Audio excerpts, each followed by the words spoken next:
So we were finally shown the what I'm assuming to be the final product of the Indominus and the Malusaurus a little bit ago.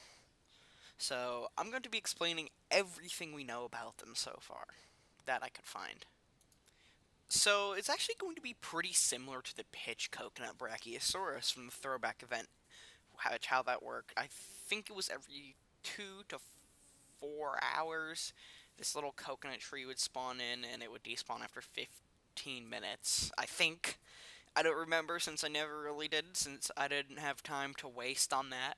But anyways, unlike the pitch coco, this does not despawn at all, which is going to be really helpful because this map is really big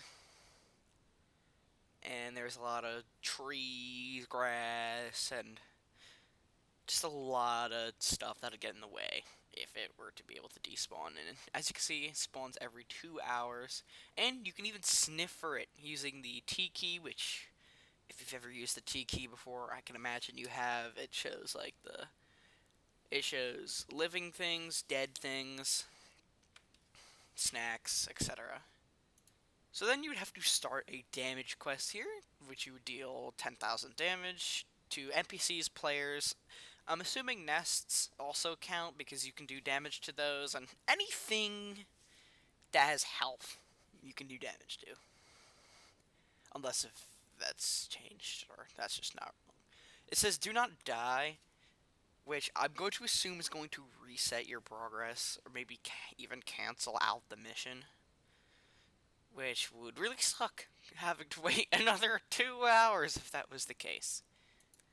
And then after you do that, it's simple. You get the genome, and then you incubate it for 120k, or if you use Rex and Raptor DNA, drop it down to 72k, which is pretty cheap. DNA and then using trend. Oops. So for the Malusaurus, it is the same concept, basically, except you find a fossilized egg instead of a tracker, but it has a 1 in 4 chance of replacing the Indom's tracker. So basically, if you got it on the fourth try, you'd have to wait 8 hours to get it, which isn't saying that it is going to be the fourth one. It could easily be the first, the second, the third, the fifth, the sixth, etc. It also does not despawn, and you can still sniff for it. The damage quests, you have to do 15,000 more damage, but the same rules do apply. So, I'll actually show you guys a way that I feel like this would be a lot easier, as you could do these in private servers, which is a little cheat code that I'll show you guys here.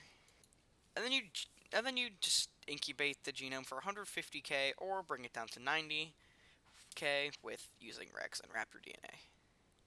Now we know that Indom will be going on Mapusaurus and Malu going on Albino, because what I think was stated was because not everyone has an albino, and it is a lot more accessible to get the Indom for newer players to be on Mapu, because Mapu is a pretty cheap playable, if I remember right. So we also know that in the chat just how the recent floods have come to the game. When it announces that there's going to be a flood, it will probably announce that a tracker will spawn in, and if someone has claimed a tracker.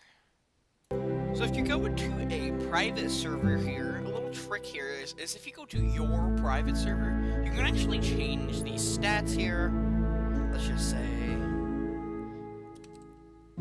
we change the damage here to 290, and then we change our health to 20,000, which there is a cap, so we can't. The cap is 20,000, so you can just go in here and just, like, maybe set up an alt account or something, and then just farm the damage quests off of the alt account with this health here. I don't know if this will work if you do this or not. This is just a theory that you could do, maybe, if it ends up working. If it doesn't, don't complain to me. Something that has also been said multiple times is they probably will not be tradable on release to prevent exploiters from farming a bunch of them and cross-trading them off. So, if you get one, and it's not tradable, don't go and complain because after the event it will probably be tradable. So we know that Blame will be modeling both of them, but he will also be animating both of them as well, I believe. Which is pretty cool. Blame does really good on his models and animations, and so do all of the other developers, except the movie Raptor.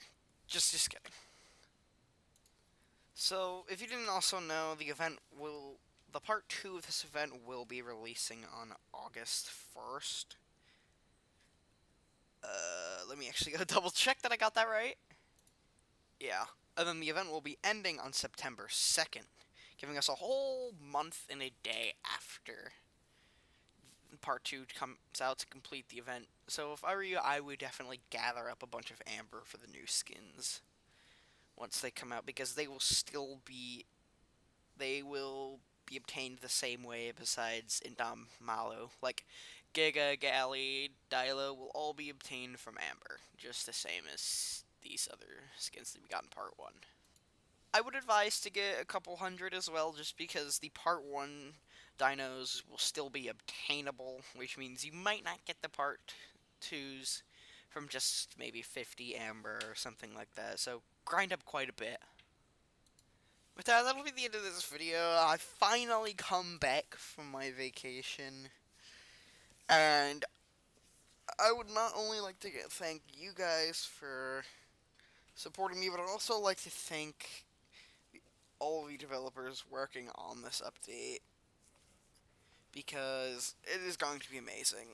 You guys have done really good on part 1, aside from a couple bugs that lingered around, but I'm hoping part 2 will be really good. By the looks of it, it looks really good. So with that, have an amazing day, and bye.